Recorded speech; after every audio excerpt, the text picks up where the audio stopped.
નમસ્કાર વિદ્યાર્થી મિત્રો, વિદ્યાકુલ પર આપ સર્વે વિદ્યાર્થી મિત્રોનું સ્વાગત છે.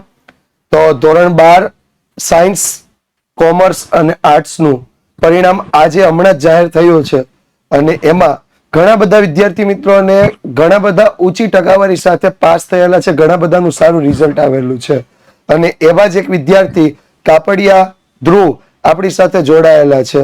તો ધ્રુવ, વિદ્યાકુલ પર આપનું ફરીથી સ્વાગત છે. અને પહેલા જણાવશો કે તમારું નામ, ક્યાંથી તમે જોડાયેલા છો અને તમારું રિઝલ્ટ શું આવ્યું છે? સર, મારું નામ કાપડિયા ધ્રુવિક છે. મારા બોર્ડમાં 98.40% આવેલા છે અને 99.90% આવેલા છે. સરસ. અને હું યુથ વિદ્યાકુલ સાથે યુટ્યુબ થી જોડાયેલો છું.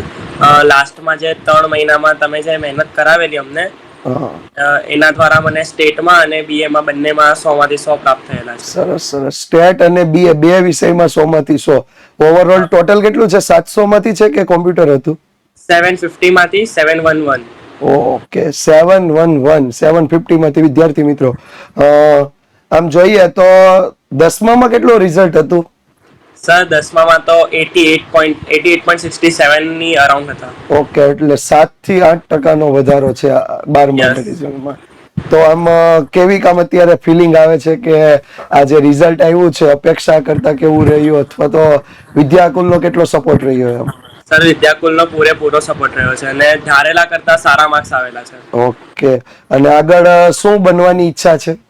સર, BCA કરવાની ઈચ્છા છે હવે આગળ. ઓકે, IT ક્ષેત્ર પર વધારે ધ્યાન આપવું છે એમ ને? યસ. ઓકે, IT માં સ્પેસિફિક કોઈ ગોલ? સર, એપ ડિઝાઇનિંગમાં. Web design, app designing. Okay okay. બીજી એક ખાસ બાબત કે અત્યારે તમે જે સ્કૂલમાં ભણો છો, કઈ જગ્યાએથી કઈ જગ્યાએ ભણો છો? સર, હું જીવન ભારતી નાનપુરા, સુરત. જીવન ભારતી નાનપુરા, સુરત. એટલે અત્યારે અમદાવાદ તમે ખાલી એમ જ ગયેલા છો? નહીં સર, હું સુરત જ છું. સુરત થી જ છો? Okay, done done done. Okay, બીજું ખાસ તો એ જાણવાનું હતું કે જ્યારે તમે તૈયારી કરતા તો દિવસ દરમિયાન કેવી રીતે તૈયારી કરતા? તમારું ટાઈમ શેડ્યુલ કેવું રહેતું એમ? સર, એમાં મારી જે શાળા હતી તે તો સવારની હતી. અરાઉન્ડ 1:45 વાગે મને ત્યાંથી રજા મળતી હતી અને હું 1:30 વાગ્યા સુધી ઘરે આવતો હતો. પછી ફ્રેશ થઈને ટ્યુશન જતો હતો અને ટ્યુશન થી પછી આવીને સાંજે 7 થી 8 કે પછી 7 થી 9 એ રીડિંગ કરતો હતો. અને જે દિવસે વાંચવાનું મન નહીં હોય તે દિવસે અકાઉન્ટ અને સ્ટેટ કરતો હતો. ઓકે, એટલે પ્રેક્ટિસ વધારે એકાઉન્ટ અને સ્ટેટની વધારે કરેલી છે એવું. અને વિદ્યાકુલનો ટાઈમ કઈ રીતે તમે ફાળવતા હતા? જ્યારે જ્યારે તમે લાઈવ આવતા હતા સર, ત્યારે હું તમારા ક્લાસ જોતો હતો. ઓકે, એટલે કોઈ પણ સર કોમર્સના લાઈવ હોય એટલે સાથે જોડાયેલા. જોડાઈ જતો હતો. Okay okay. 12માના વિદ્યાર્થીઓ જે અત્યારે જે તૈયારી કરવાના છે, જે માર્ચ 2025માં પરીક્ષા આપવાના છે, એમના માટે શું કહેવા માંગો છો? સર, મારે એમને એટલું જ કહેવું છે કે યુથ વિદ્યાકુલ પર ભરોસો રાખજો. સરસ. એક જ શબ્દમાં ઘણી બધી વાત કહી દીધી કે બસ એક ભરોસો રાખજો, એટલે રિઝલ્ટ તો બનવાનું જ છે. બરોબર ને? સરસ. મમ્મી પપ્પાની કેવી ફિલિંગ હતી જ્યારે આ રિઝલ્ટ જોયું ત્યારે?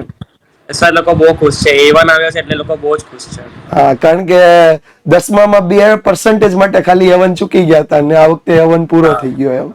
હા. સરસ. એમનો જ્યારે તમે આ ઓનલાઈનમાં જોડાતા હતા તો એમનો કેવો સપોર્ટ મળતો હતો અથવા કોઈ સપોર્ટ રહેતો હતો સર? એ લોકો જાતે રૂમમાંથી નીકળી જતા હતા અથવા તો જ્યારે ટીવી જોતા તો ટીવી બંધ કરી દેતા હતા એ લોકો. ઓકે, એટલે એમને જાણ હતી તમે વિદ્યાકુલ સાથે આવી રીતે ઓનલાઈન અભ્યાસ કરતા હતા? હા, એ જાણ છે સર, એ લોકોને જાણ છે. ઓકે ઓકે, સરસ. તો આગળ ઇન ફ્યુચર કેવી રીતે વધારે ને વધારે સારી મહેનત કરી શકાય એવું બાળકોને કઈ રીતે તમે કહીશો? કોઈ સૂચન આપવા માંગતા હોય તો? સર, એટલું જ કહેવા માંગુ છું કે ફોનથી જેટલું બને એટલું દૂર રહો. આ ખાલી 1 વર્ષ માટે વસ્તુ મૂકી દો, કારણ કે 12મા પછી તમે વેકેશનમાં તમે એની મજા માણી શકો છો. પણ 12મા ધોરણનું રિઝલ્ટ સારું બનાવવા ખૂબ પ્રયત્ન કરો એમ.